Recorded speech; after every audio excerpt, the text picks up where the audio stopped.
Today's daf we're going to be learning is Zevachim daf Yud. It's the daf for the second day of Rosh Hashanah. Tova to everyone.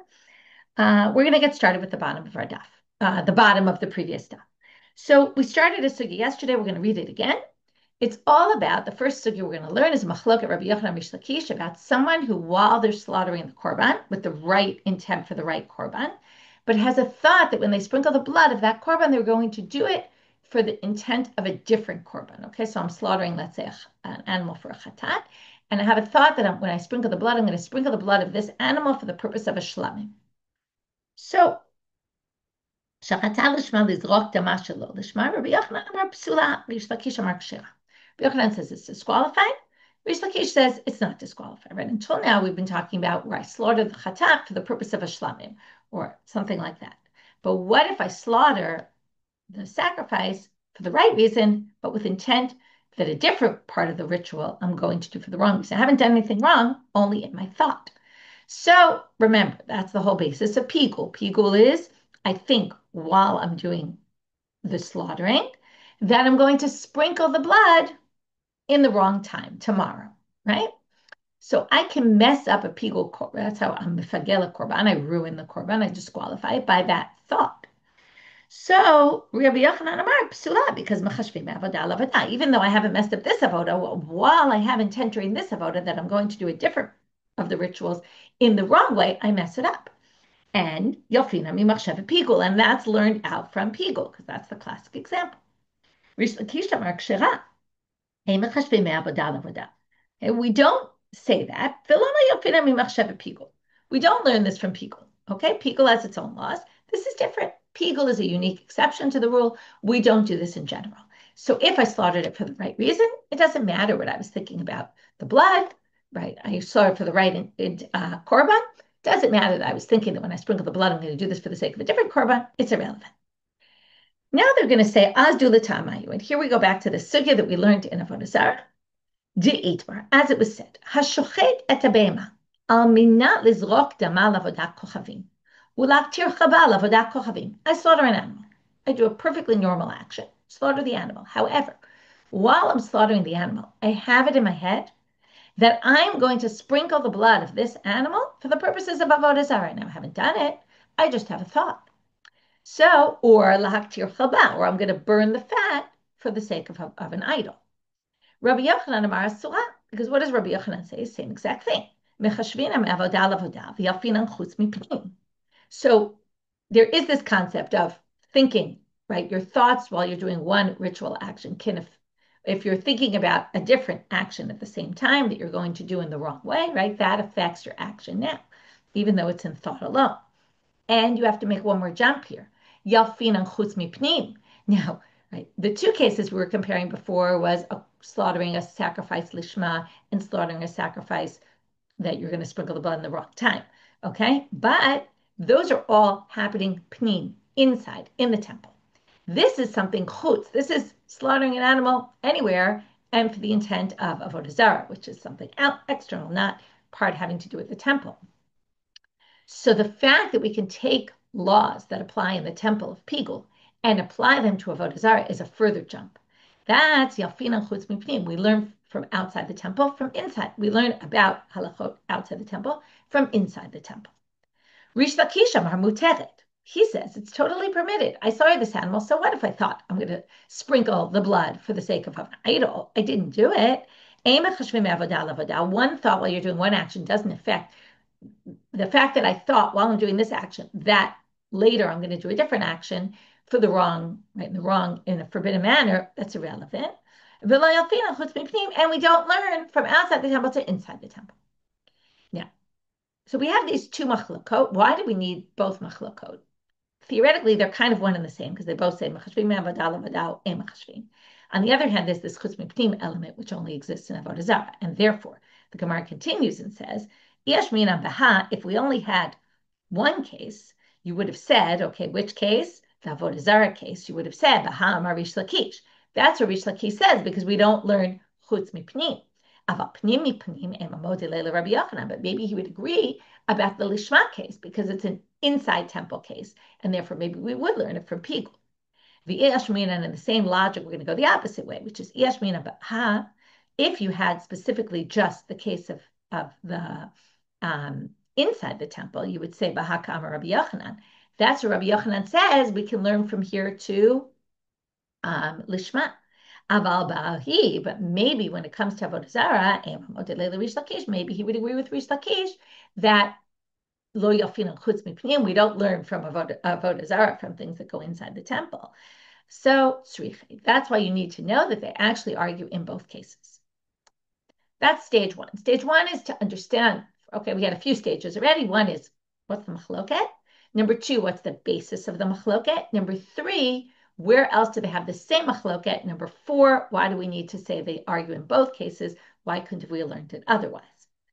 Now we're going to start with the second stage, again, that was already four stages, but the next part of the sugya is to raise difficulties and proofs. So in raising a difficulty on one, it's going to serve as a proof for the other, and you'll see the language the Gemara uses. Ki ata Rav Dimi, Rav Dimi came from Israel, Amal, Mativ Rav Yirmiyah l'siyuel Rabbi Yochanan. He said that Rav Yirmiyah raised a difficulty on Reish Lakish l'siyuel to support the position of Rabbi Yochanan, that it is disqualified. For Rabbi Ila l'siyuel Reish Lakish, and Rav Dimi continued and said Rabbi Ila actually brought a support for Reish Lakish, and also again a difficulty on Rabbi Yochanan. So each rabbi here, Rabbi Yirmiyah and Rabbi Ila, each one brought a proof for one of the sides. Rabbi Yirmiyah l'siyuel Rabbi Yochanan. So first we're going to start with Rabbi Yirmiyah's support for Rabbi Yochanan's approach. And it's going to go through a few rotations. We're going to have to fix things along the way. We're going to actually each time change one word, which is going to be significant. He's going to raise a kavachomer. So here goes the logic. Uma b'makom she'imamal hareini shochet chutz lizmano shu kashel.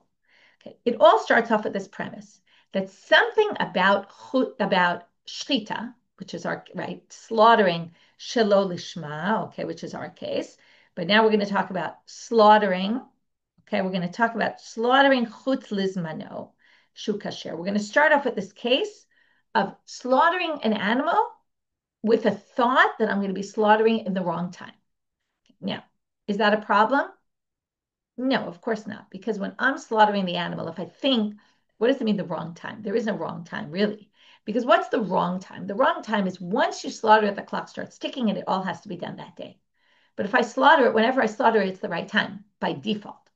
So if we start by saying, if we start with this premise, that if I say, I'm going to slaughter in the wrong time, shu kashel, and yet, shachato amenat lizrok damo chutz lizmano pasul. Okay, we're starting off with the pigul in the first part. We're going to basically prove that the pigul case is a lighter case. Why kal? Why is the pigul case more lenient? Because there is no such thing as pigul on the machshava of the action you're doing right now. If I have a thought right now that I'm going to do this action in the wrong time, that's not pigul. Because I'm doing it right now in the right time, okay? I'm slaughtering it now. I can't say I'm going to slaughter this in the wrong time. There is no such thing. That machshava is irrelevant. But yet, if while I'm slaughtering, I have a thought about I'm going to sprinkle the blood in the wrong time, that disqualifies the korban. So step one is saying this is a lenient case because if I slaughter it with the wrong thought, it actually will be fine. And yet when I slaughter it with a thought of a different avoda, it won't be fine. So hopefully you see where this is going. Makom she'im amar hareini shochet shelo lishmo pasul. Now, if I say I'm going to slaughter it shelo lishmo, it's going to be disqualified, right? That's the case of our case, right? I take a chatat and I say I'm going to slaughter it for the wrong reasons. It's disqualified. Shachato menat lizrok damo shelo lishmo einu din she'eh pasul. So if I slaughter it with the intent I'm going to sprinkle the blood for the wrong korban, shouldn't that for sure be disqualified? Okay, because again, we're going to say pigul is more lenient because while I'm doing that action, if I have a wrong thought about that action, I don't mess it up. So therefore, again, what's the wrong thought? If I'm going to do it in the wrong time, no such thing. So obviously it's kasher. And therefore it's a lighter case. And yet, I can disqualify, right? My thought about zrikat dam is going to ruin it. So shchita shelo lishma is a disqualifying act, I can disqualify the korban by slaughtering it with the intent for the wrong korban, then of course, thinking about zrika will ruin it as well, right? Thinking that I'm going to sprinkle the blood for the wrong sake of the wrong korban will ruin it. That's the first attempt at a kal vachomer. However, it's clear that you can't possibly say pigul is more lenient in this area because matkif la rava bara ahilai malachut bizmano sheken karet. We know that pigul you get punished by karet. So if right, if you buy for eating the pigul meat that's ruined, you get karet. That's a transgression that's associated with karet. You can't possibly call that a light halacha, and that's why we'll be strict there. But it doesn't mean we're going to be as strict in a low lishma case where there is no karet. So therefore, Rav Bar Hilai modifies this kal vachomer. Attempt number 2 at the kal vachomer. El Amar Rav Bar Hilai hachi kamar. This is the way you should read the kal vachomer. Uma makom she'im amar hareini shocheh chutz limkomo shu kashir. Now chutz lizmano is karet. Chutz limkomo is not karet. So in pigul, a regular pigul case, I have a thought that I'm going to slaughter. We're now just going to swap, do the exact same kal vachomer, but swap chutz lizmano with chutz limkomo, and that will alleviate the karet issue. Because if I have a thought when I'm doing pigul, right, I say, while I'm slaughtering this animal, I'm going to sprinkle the blood outside the azara, which is not allowed. That is pigul, but it's not karet. And that's disqualified, but it's not karet. So now again, let's do it. If I say, I say as I'm slaughtering it, and I'm standing in the right place in the azara, and I have a thought, I'm going to slaughter this in the wrong place. Shu kasher. Of course it's kasher, because that thought is meaningless. My action is proving that I'm not doing that. Shachat, and yet, again, second part of the kal vachomer, if shachato manat lizrok damo chutz limkomo pasul, right? But if I slaughter it with the intent that I'm going to sprinkle the blood in the wrong place, then I disqualify the korban. So makom she'im amar hareini shochet shelo lishmo shu pasul. So if I say I'm going to slaughter this for the sake of the wrong korban, that already disqualifies it, which is comparable to the first part of the first, of the previous. Shachato manat lizrok damo shelo lishmo eno din sheyeh pasul. So if I slaughter it with the thought that I'm going to sprinkle the blood in the wrong place, of course that should be. Because obviously then, shchita shelo lishma is actually worse. Because shchita shelo lishma is already disqualified if I have a thought that I'm going to slaughter it for the wrong reason. And therefore, if I have a thought about the zrika, all the more so, because the first case, remember, if I slaughter it with the intent I'm going to slaughter it outside the place, it's actually fine and only disqualified in the case where I think about zrika. So obviously, in the second case, it will all be disqualified. However, this also gets rejected because matkif la ravashi. There's a different chumrah about chutz limkomo that doesn't apply here for the shchita shelo lishma, which is malach chutz limkomo shekenu hei b'kol Zevachim tomar b'shelo lishma she'einu noheg ela b'pesach v'chatat. The disqualification of slaughtering shelo lishma is only in 2 unique cases, in Pesach and in chatat. But the disqualification, the fact that I'll disqualify a korban with a pigul thought, chutz limkomo, even though it's not karet, but it will disqualify the korban, is true for all korbanot. So therefore, that's obviously a more stringent halacha, which means you can't put it on the kal side, the lenient side of the kal vachomer. It's got a different stringency, and maybe because of that, mechashvi me'avodah lavodah, right? My thought in one act about while I'm doing one action about a different action can disqualify, but not necessarily in the shelo lishma. So now we're going to have the final kal vachomer, which actually will stand, and this will again. This is all to prove Rabbi Yochanan, the mechashvi me'avodah lavodah, and it does disqualify it. Ela amar Ravashi hachi kamar. So now we're going to again just swap out the.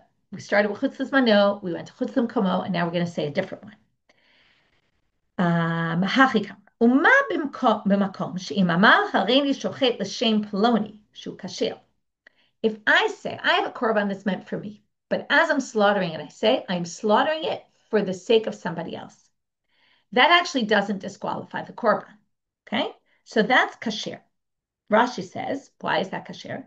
De'ein shinoi ba'alim chala lashchita. De'lo shayach shem ba'alim ela al hakapara. Okay, the shinoi ba'alim is not a problem in all the avodot, specifically in the zrika, because the zrika is the kapara, and that has to be done for the right person. But if I think while I'm slaughtering it, it's for someone else, and then later I do the sprinkling of the blood with the intent for me, or the Kohen does it with the intent for the wrong person, and then goes back to me when it does the zrikat adam, it works.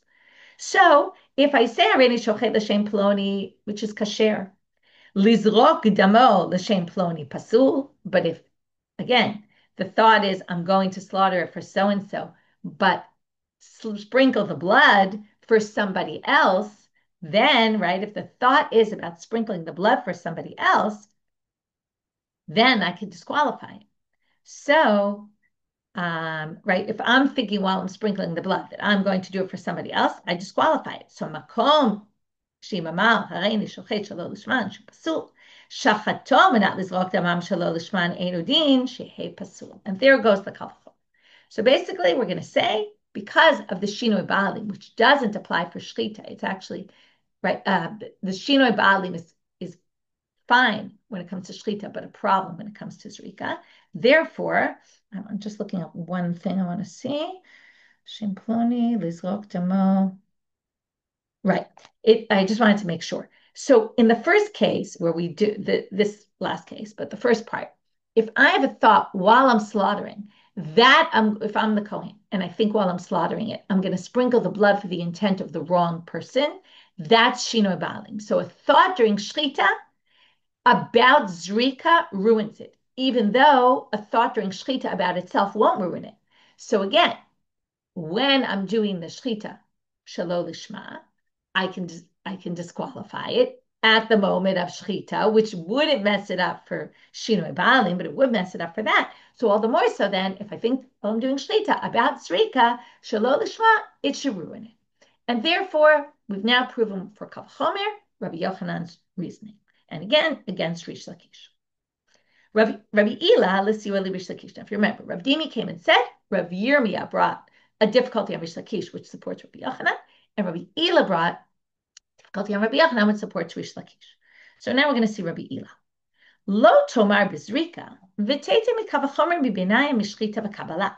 This is just the first line. We haven't gotten anywhere yet, but I'll explain. We have to go back to Daf Daled. On Daf Daled, we had a whole discussion about where do we learn that you need all these things to be lishma, that you need all four avodot to be lishma, and we had drashot. So we had drashot for zrika, we had drashot for shchita and kabbalah, right? That these avodot have to be done lishma. In each one, there was a separate pasuk. If you remember the context of the pasukim, we're going to get back to this, was about the shlamim. And anyway, we're going to talk about that soon. So now he says, Lo tomar bezrika, you didn't need a pasuk to teach that the zrika has to be lishma, intent of the korban. V'tete mikavachomer mibenaya mishchita v'kabbalah. And you could have learned it from a kavachomer of if you already learned it from shchita and kabbalah, the slaughtering and the accepting of the blood, and you knew that had to be lishma, you can make a kavachomer from there to zrika. Why? What's the kavachomer? Or you could have learned it from kavachomer. Okay, if those have to be, then obviously those have to be. And then why, by the way, both of those? So Rashi says, why would you have a kavachomer? Right, zrika is obviously a much more important element because first of all, shchita can be done by anyone. The zrika has to be done by the kohen, and it's the part that atones. So if the shchita and kabbalah have to be lishma, for sure the zrika would have to be. That's just obvious. And therefore, what? Okay, what's his point? So he says, we could have learned it. So then why is there a specific pasuk by zrika to teach you lishma? It must be to teach you that we don't have this concept of avodah lavodah, and that we don't disqualify. And the pasuk, now how do we get this from the pasuk? Well, we say like this. There's a pasuk that teaches you that zrika lishma, the zrika has to be lishma. Now, if there's a pasuk that teaches you this, what does it mean to tell you then? That if you don't really need it, it's to tell you the zrika itself has to be lishma, and not a thought that you're having about zrika while you're doing shchita. It's specifically during zrika that it needs to be. Now, it's a little arbitrary, and that's exactly what Rav Papa says. Rav Papa, maybe there's an extra pasuk there to teach you specifically a chumrah, a stringency, that even me'avodah lavodah you can disqualify, right? And just because it's an extra pasuk, we don't know what it teaches you. It can teach you the exact opposite of what you're suggesting, and that would actually prove Rabbi Yochanan instead of Reish Lakish. To which they say no, that wouldn't make any sense. Why? Because there's a theory here. If you have an extra pasuk, there's kind of the default. If you didn't have an extra pasuk, what would you think? And then there's the extra pasuk changes that. So what's the default? Well, im kain lishta kramin. Sorry. Yeah. Imken lishta kramine. If they wanted to teach you that mechashvim avodah avodah, like Rabbi Yochanan said, that it does disqualify, it should have just said nothing. Why? Why, if you said nothing, would you have assumed that? Teaching the kavachomer to Rav Ashi, because we just proved this kavachomer of Rav Ashi, that the kavachomer of Rav Ashi shows that logically it would actually make more sense. It's more intuitive to say that mechashvim avodah avodah, that this thought during shchita could disqualify. If the thought during shchita disqualifies shchita, then the thought about shchita disqualifies shchita, then it should also disqualify the thought about zrika while you're slaughtering, based on the kavachomer of the shinui balim, which is fine in the moment of shchita, but disqualified if you're thinking about zrika. And therefore, the extra pasuk must be coming to say it's not what you would have thought. And that's the proof for Reish Lakish. Idach, now what's Rabbi Yochanan going to say? Parachachi, he would say like this to counter this argument. But wait, there's unique, if we talk about the chatat, which is the one that's really disqualified when it's done shelo lishma, so they have unique halachot. They need safon. Sorry, I didn't say that right. If we're thinking about the chatat, okay, but within the chatat, the whole premise of what Reish Lakish said is that we can make a kavachomer from shchita and kabbalah to zrika. But now he says, no, shchita and kabbalah are actually, now we said they're more lenient because of the zar, right? Because, okay, at least shchita can be done by anyone. Now, he says, but wait, there's unique halachot about those things that they need safon. They have to be done in the north part of the Azara. And yeshnam b'chataot ha'pnimiyot. And they exist also in the chataot ha'pnimiyot, the shchita and kabbalah. Okay, whereas zrika now this is a little bit strange, but zrika doesn't have to be done specifically in the north. And zrika, although it does have to be done in a particular place. So, okay, but we'll say there's some chumrah because those have to be done in the north. By the way, they only have to be done in the north, the shchita for kodesh kodesh. But okay, we're talking about, let's say, the chatat. And then the chataot pnimiyot, those are the ones that are actually brought, the blood is sprinkled on the inner altar, but there's no sprinkling on the outer altar. And we're talking really about zrika in general, which is done on the outer altar. So there's two unique things about shchita and kabbalah, which they exist in a chatat pnimi, whereas sprinkling the blood on the outer altar doesn't exist in a chatat pnimi. Okay, those unique chataot. So that's what Rabbi Yochanan would say, meaning he tries to break the kal vachomer in a bit of a complicated manner, but he tries to say you can't necessarily say that shchita and kabbalah are more lenient because they have these two stringencies. V'idach, what will Reish Lakish respond to that? Hashtamia b'shlamim kaimin. You can't use these chumras that exist only in a sin offering because the pasuk where we learned the whole thing of zrika, lishma, is in the context of shlamim. So you can't throw at me a chumrah. In shlamim, it's kochim kalim. The shchita and kabbalah are not in the tzafon, and there's no such issue of a chatat pnimit or not. Right? There is no shchita, shlamim, where the blood isn't sprinkled on the outer altar. So basically, to try to claim that that's a chumrah by shchita and kabbalah, and from there you can't learn the chumrah to zrika, it's a totally ridiculous thing, because it's all about this pasuk, which has to do with shlamim, and those things are irrelevant for shlamim, so that would be his response. Okay. Now we're going to finish up this sugya with itmar, a machloket, between two other people in Babylonia, as opposed to Reish Lakish and Rabbi Yochanan, which in Eretz Israel, have the exact same machloket. And we're going to see that one gets pulled over to the other side. Shachata lishma lizrok kamashalo lishma. So exactly our case, you're slaughtering it for the right reason, but you're thinking, right, for the right korban, you're thinking I'm going to sprinkle the blood for the wrong korban. Rav Nachman amar psula, Rabba amar kshira. So Rav Nachman lines up with Rabbi Yochanan, Rabba lines up with Reish Lakish. V'hadar be Rabba legabe Rav Nachman mikavachomer to Rav Ashi. But in the end, they don't give us the whole back and forth. But I guess Rav Nachman brought the kavachomer of Rav Ashi to Rabba, and Rabba agreed in the end to say, you're right, I guess. It's disqualified. And we go with that. Okay, end of that sugya. New sugya. Now we're moving on to the Mishnah. In the Mishnah, Rabbi Eliezer had said, we said, which chataot shelo lishma are disqualified? Pesach and chatat. All the others are not disqualified. Right? You don't fulfill your obligation, but they're not disqualified. But Amar Rabbi Eliezer chatat ba. Amar Rabbi. Sorry, quoting the Mishnah. Rabbi Eliezer omer af et hasham. Also, the asham is disqualified if it's done shalol lishma. And now we're going to try to figure out on what basis he says this. So, Tanya, we're going to quote a Braita with a big discussion between him and Rabbi Yoshua, back and forth, and we're going to see where we go with this. Okay, we're going to end up with a few different attempts of Rabbi Eliezer to prove his reasoning, and then we're going to go back and quote some of these lines that Rabbi Yoshua said and delve in depth into them. Chata ba'al chet, v'asham ba'al chet, ma chata shelo lishma psula, afasham shelo lishma pasul. Okay, very simple. Chata is a sin offering, and asham is a guilt offering, which is also for a sin. They're both for sins. They're the main sacrifice, so they're both for sins, and therefore they must be the rules are the same for both. So if chata shelo lishma is disqualified, also an asham. Amar lo Rabbi Yeshua, lo. What are you talking about? Im amarta b'chatat shekain mala. There's a stringency by the chatat that the blood is sprinkled on the upper part of the altar. We're going to see soon that it's done on the corners of the mizbeach. It's put on the corners, which is at the top of the altar. And the asham is on the bottom part. The blood is sprinkled on the bottom. Most of the korbanot, we're going to see this today, there was a chut asika, line that was in the middle. Okay, it was a red line that was in the middle of the altar, which split between the top and the bottom. And most of the korbanot blood is sprinkled at the bottom. There's some, see, very unique ones, okay, specifically the chatat of an animal and the ola of a bird offering, which is sprinkled on the top part. So we're going to say it has stringency. So from there, we're going to say we can't learn from there to asham because asham is on the bottom.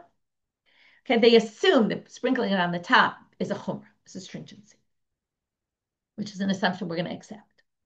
So he says, Amar lo Rabbi Eliezer, Pesach yochiach shetamol lamata. So Rabbi Eliezer says to him, what are you talking about? Pesach is the proof that the fact that the blood goes on the top part is irrelevant to this issue. Because the Pesach, damo is lamata, v'shachato shelo lishma pasul. And yet, it's still disqualified. So that can't be the factor that causes it to say, it's only because it's the blood sprinkled on the top, and because of that, it's disqualified if it's not done lishma, because the Pesach doesn't have the blood at the top, and it's disqualified. Amar lo Rabbi Yeshua, Mala Pesach, Pesach's got its own thing.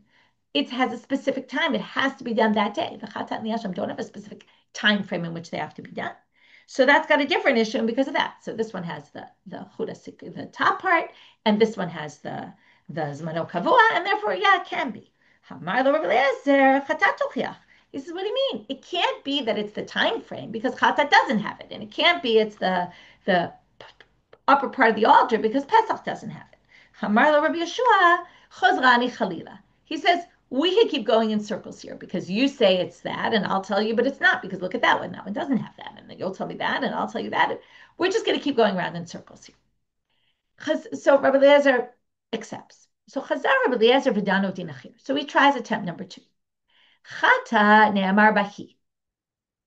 It's b'shchita. Okay, it says chatati.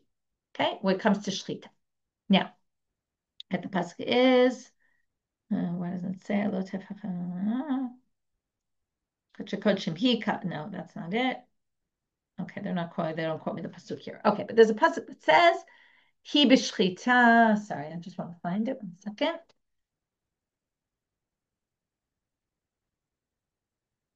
V'shachat ota b'makom okay, it's Vayikra Daled Kaf Daled. V'shachat oto b'makom sheyishchat ta'olah lifnei Hashem chatatu. It's actually hu, not he. It says he, it should be hu.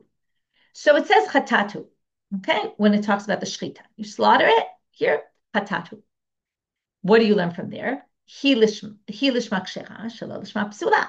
The he is a right chatat he saying. Sorry, chatatu. This is a chatat. This is coming to say it has to be done in this way only. Upesach ne'amar bohu b'zvicha. Hu lishmo kasher, shelo lishmo pasul. By Pesach, it also says that word. It says, v'amartam zevach pesach hu. Okay? So there you have the hu, which says, it specifically has to be done lishma. Well, and that's right. So again, now that's by slaughtering also. Zevach pesach. Zevach is the slaughtering. So again, you see shelo lishma is pasul. Here comes Rabbi Eliezer's argument. Af asham ne'amar bohu hu lishmo kasher shelo lishmo pasul. Also by the asham it says hu. Okay, where is this pasuk? It says v'ktir ota kohen hamizbecha yishel Hashem asham hu vayikra zayin hey. Okay, and he burns the parts on the altar as an yishel Hashem. it is an asham, right? This is an asham. So the same who appears there, like in all the other places, and that's his proof. Amar Rabbi Yeshua. Rabbi Yeshua says, what a proof is that? Chata ne'amar bahi b'shchita. Hi lishma kshira, shelo lishma psula. Pesach ne'amar bahu b'zvicha, hu lishma kasher, shelo lishma pasul. The context of both the chatat and the Pesach, I mentioned this, but you might not have been paying attention. Both of them have to do with the slaughtering. And that's the important, right? That's one of the 4 rituals. Aval asham lo ne'amar be'elahu la'achar k'tarat imurim. V'what's Moshe lo k'taru imurim kashil. The asham pasuk I just quoted you is about burning the parts on the altar. Now, if you didn't burn the parts on the altar, there's the 4 main rituals: shchita, kabbalah, holacha, and zrika. Right? Slaughtering, accepting the blood, sprinkling the blood, walking the blood to the altar, and sprinkling the blood. But the burning of the parts on the altar are not critical. They're not critical elements. So you can't say that that's where they're teaching you the laws of lishma when it's talking about an avodah that you don't even need to do. So therefore, that's not a good comparison. So option number 2 of Rabbi Eliezer to prove how he knows asham has to be lishma also, his unique opinion, is rejected. Option 3, and this one will work. Amar Rabbi Eliezer, Harei Omer, kachatat kasham. There's a pasuk where it specifically says the chatat and the asham, same thing. So whatever's true for the chatat is true for the asham. If the chatat is shelo lishma, the asham is also shelo lishma, is disqualified. Ma chatat shelo lishma pasul, af asham shelo lishma pasul. Okay, so just like the chatat shelo lishma is pasul, also the asham. Now we're going to start going back, and we're going to quote 2 different lines, although in 3 different sections, because we're going to quote the second line twice and deal with it. But 2 different lines of Rabbi Yeshua from that Braita, and delve into them. It's actually out of order. We're going to quote the latter one first, and then the earlier one. Amar Rabbi Yeshua Chozrani Chalila. So now we're back to that case where they were having the circular reasoning. Now, it was missing an important element you might have noticed, which is when you have a classic, let's learn from here, oh no, that has something unique. Let's learn from here, oh no, that has something unique. They often go to right? That, oh, well, then that's not clearly the issue, and that's not the issue. What's the least common denominator? And why don't we learn it from there? And that's what they're going to ask. Why didn't we do that? So so why didn't he say, let's learn it from tzad hashaveh shebehen? De'ika lemifrach, you could have said, ma la tzad hashaveh shebehen sheyesh b'hem tzad karet. So now, you could have said, in other words, Rabbi Eliezer could have responded to Rabbi Yeshua and said, why don't we learn it from the least common denominator between the 2, right? So this one proves that that's not the issue, and this one proves that's not the issue. And then you could say, well, the least common denominator is we have these 2 things, right? We have these 2 cases. It doesn't matter if, right, zmano kavua, it doesn't matter if, right, the other one was damala mala. In the end, we have these, right, they're both korbanot, they both shelo lishma, and why don't we learn from the least common denominator between them 2, right? That's not the element, and therefore we could learn from there to the asham. And the answer is de'ika lemifrach, because you could knock that out, which is, and you could say mala tzad hashaveh shebehen sheken yesh b'hem tzad karet. Because both Pesach, if you don't do the korban Pesach, you get karet, and the chatat is on a sin that has karet associated with it. That you only bring a chatat if you sinned having to do with karet, whereas asham doesn't have karet associated with it at all. And that's why you can't learn from the 2 of them. You could say those 2 have a stringency that doesn't exist by asham, and that's why he didn't try to do, Rabbi Eliezer didn't try to say, oh, well, let's learn from the least common denominator between them. Now we're going to quote the earlier line of Rabbi Yeshua. And again, as I said before, we're going to quote this twice, and each time we're going to kind of ask a different question about it. Amar lo Rabbi Yeshua, lo, im amarta b'chatat sheken damala mala. Remember before you said you can't learn it from chatat because the blood is sprinkled on the higher part of the altar and not the lower part. V'leimale, why didn't he say, okay, we're now going to say there's all sorts of things he could have said besides that one. He could have said, lo, amarta b'chatat sheken, and that chatat has tons of stringencies over asham. So why didn't Rabbi Yeshua, this is basically you could have said lots of other things. Why didn't you say, shekain nichnas damalif v'nai b'lifnim b'chatot chitzoniot? Why do you say the chatat has this extra element that it's the only korban that ever has, in the unique chatats where the blood gets sprinkled in the inner altar? It's the only korban that has that. The asham doesn't have that, so that makes it more strict, and then you can't learn from there to there. So they say, b'chataot That you can't say that. I actually read too much before. It should have said, period. I should have stopped there, right? You have cases where the blood goes inside, to which they said, yeah, but the whole chatat shalol lishma we're talking about is the main chatat that we're talking about here is the one that's done outside. And those are the ones that are done inside. And we were talking about the chatat outside, so you can't talk about that. Okay, well, we have a different one though. In a regular chatat, where the blood is sprinkled on the outer altar, if you bring the blood into the inner altar, the special pasuk that tells you it's disqualified.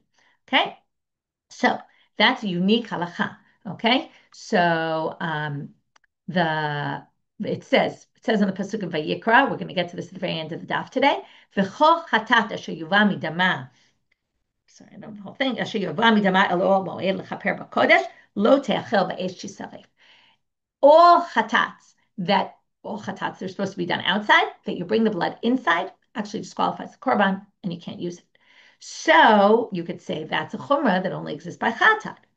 We're going to get back to this at the end of the daf. Rabbi Eliezer thinks that applies to Hashem as well, so that's not a difficulty. Third, again, we saw this before. Chatat has a chumrah that it has to do with karet, right? It's only relating to sins that have to do with karet, and asham has nothing to do with karet sins. So you could say that's chumrah. You can't learn from one to the other. Well, there is one chatat that doesn't have to do that. If I hear testimony and I don't testify about it, that doesn't have, it's not associated with karet. And then you can say from that one we could learn to the asham, which isn't associated with karet at all. 4. Okay, again, these are all just suggestions of why didn't Rabbi Yeshua say these things. Shekain tuna arba matanot. It needs 4. You have to put the blood on the 4 corners of the altar. So you need 4, whereas most of the other korbanot, and the asham only needs 2 placements of blood. Kir Rabbi Yishmael. So now you could say Rabbi Eliezer was like Rabbi Yishmael Da'amal. Kol adamim tunim arba matanot al arba kranot. Okay, it's really not all kol adamim, but the blood of the asham and the blood of the ola, actually the blood is put on the 4 corners. Okay, so now on the 4 placements of blood. Okay, now 4 placements of blood can mean 2 different things, and that's what we're going to get to right now. 4 placements by the chatat means 1 on every corner. Okay, you go around the 4 corners and you put blood. But sometimes you could have 4 matanot, which is 4 placements, but you actually do only on 2 corners, because on each corner, it's a corner. So you put some on, you're at each corner, you go to one corner and then the diagonal opposite, and you put blood on the corner and it goes onto both sides. So you end up covering 4 sides, but only from 2 corners. And that's it. So first, they suggest that this is a difference, right? Because the asham only needs 2, and that needs 4. Then they say, no, according to Rabbi Yishmael, it needs 4, the asham, and therefore it's just like the chatat. But then they're going to say, no, al arba kranot. Okay, so here's the 5th suggestion, or actually a modification of the 4th, which is that it doesn't need to go on all 4 corners. It needs to go on 4 sides, but not 4 corners. And the chatat goes on all 4 sides, and that's actually a chumrah. So now we actually have a valid question. After trying all these attempts, we now have, why didn't Rabbi Yeshua say that? To which the Gemara responds by saying, there's actually lots of others. In other words, Rabbi Yeshua had a ton of examples to choose from. He could have said, the blood is sprinkled specifically in a unique way by the chatat. The Kohen takes his finger and he smears the blood on with his finger. Okay, there's keren, it's done on the corners, whereas we said otherwise the blood is just sprinkled on the walls of the altar, and it's done in the corner of the keren. There's actually a whole thing about it. It's either on the corner or on the point of the corner. It's not actually both, but I'm going to leave that issue aside. So there's all these other unique things that apply to a chatat and not for an asham. So the answer is Rabbi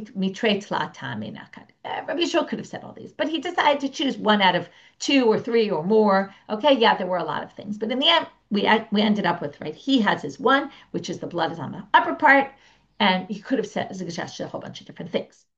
Okay. Now, the 3rd quote back, although it's the same that we just quoted, and again, it's about the chuda sikra, it's about the blood of the chatat being on the top and the asham at the bottom. So now they're going to say, why did Rabbi Eliezer suggest that maybe the asham also goes at the top? Okay, now the whole thing about which part it goes, okay, the chatat we know because it says it goes on the karnot mizbech. But maybe if Rabbi Eliezer has this comparison to the asham, it never says the asham goes at the bottom. We just assume because it didn't say anything, it goes at the bottom. But maybe he holds the asham's like the chatat, and it also goes on top. And then that's not really an argument. So they're really asking, why didn't Rabbi Eliezer say that? Like it also goes at the top. So now they're going to try to say why it can't possibly be that it goes at the top. Okay, and we're going to have two attempts to prove this. So first they're going to say, I'm Rabbi. Asham demola lo matzi. You can't possibly say that. Amar kavachomer me'ola, and how would you possibly get there? Okay, why? You would say kavachomer me'ola. Here's why you would say it can't possibly be at the top, because ma'ola shu kalil shi kalil damalamata. Now the ola is the most stringent of all of them because the whole thing burns, and yet the blood is at the bottom part. Asham she'eno kalil lo koshkin. So the asham, which doesn't all get burnt, but the kohanim eat some of the meat, of the more so, it's not going to be at the top.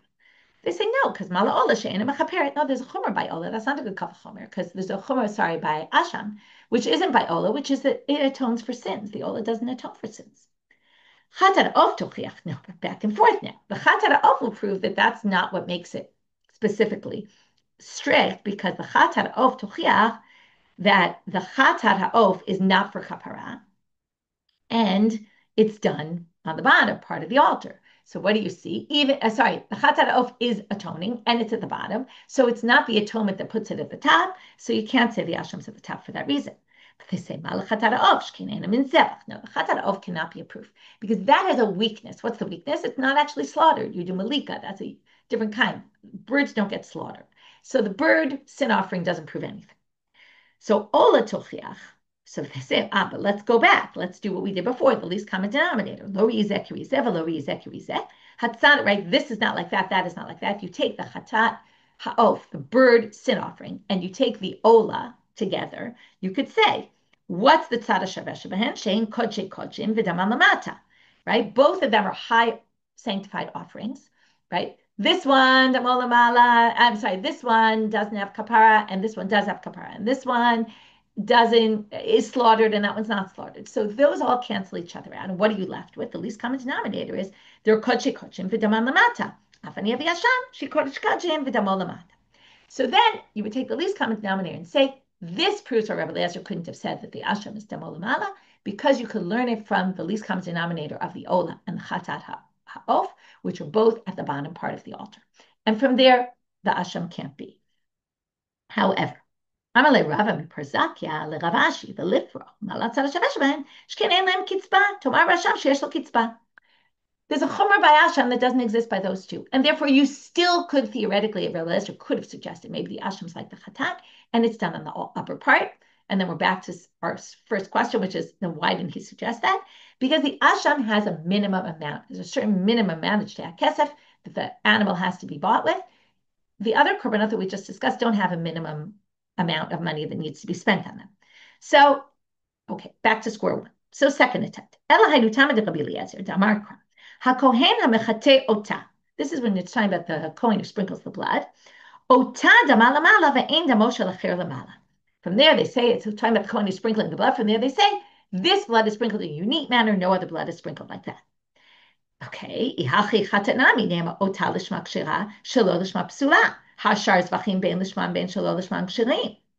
but wait, if you're going to say Ota comes to exclude the Asham, then we're within Rabbi Eliezer, who says that the Asham is like the Chatat for the sake of lishma. And when it comes to lishma pasuk, it also says who lishma, and not anything else has to be lishma. So that would go against Rabbi Eliezer. That's either you take that and you take it all the way, or you don't take it and you take it all the way. So they say no. Who Ota lav dafka the Shiur Pesach. That Ota is an exception because Chatat's not the only one that has to be done lishma. There's the exception of Pesach. So they say Hachanami lav dafka the Shiur alat ha'of. But also the Chudah Sikra, you can't say only that, nothing else, because there's also the bird ola. The bird burnt offering also goes to the top, as I mentioned before. So now we're going to have two reasons why that's not a shiur. And then we're going to say that he, by the lishma, is he. And you can't say, and not the asham, because there's also Pesach. It's not the only one. But the he for Chudah Sikra, this is the only one. Now, why is that? Why is the olat ha'of not also left out? Because either Bizvicha mialo shiur midi, because it's not a slaughtered offering. We're talking only when slaughtered offerings, and therefore it wouldn't be considered, oh, but there's another one, because that's not similar, or it's not similar for a different reason. Even though both are done at the top, Rabbi Shimon says, even though both are done on the upper portion, they're done in a very different manner, and they're not considered one and the same. So this is done in its own unique way. Nothing else is done like that, and therefore you can't learn to the asham. So how do we know this? We're going to see Ditanya. Damim atachtonim nitanim lichud sikra lamata. All the ones that are done at the bottom are under this line. And the upper ones are on the upper part. Amar Rabbi Elazar Rabbi Shimon, Mamed Vayim Mamurim, Be'olat ha'of. That's only the olat ha'of, which is done anywhere on top. But the chatat is done specifically on the corners. So that means that these are two different things. The kohen b'chateotat can exclude asham, and from there we say that's why he didn't think that maybe, and think to say that the asham was also done on the upper part of the altar. Tnanatam. We'll just start with this and then we'll finish. שהיה רבי עקיבא אומר, כל הדמים שנכנסו להיכל לכפר פסולים, וחכמים אומרים חטאת בלבד. Rabbi Eliezer אומר, אף האשם שנאמר כחטאת כאשם. Okay, we'll end here with this beginning of what we're starting here. Rabbi Akiva said, all blood that goes into the heichal, this is something we mentioned before, all the blood that goes into the heichal, if you put the blood in the heichal, okay, psulim, all blood according to Rabbi Akiva, of all the korbanot. Before we said it was just the chatat. The rabbis say only chatat, and Rabbi Eliezer says also the asham. Remember, because he says kachatat kasham. We're going to compare. Okay, so then we're going to see Bishlam Rabbi Eliezer kamartama. He said because it says kachatat kasham, we're going to compare. Therefore, if you bring the blood of the asham inside, it's disqualified just like the chatat.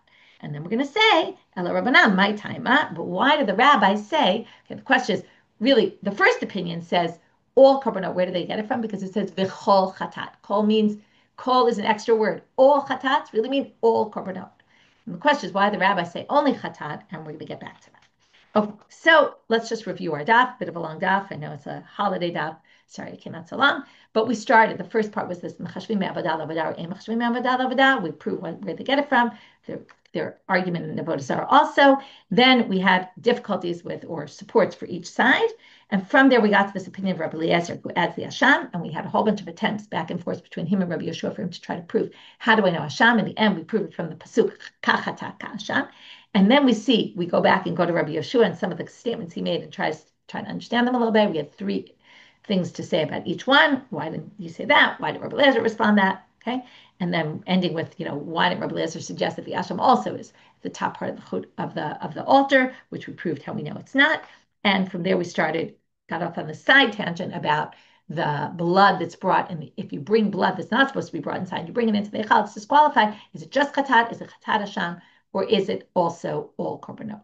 With that, we finish for today. Wish everyone k'tibah v'chatima tova.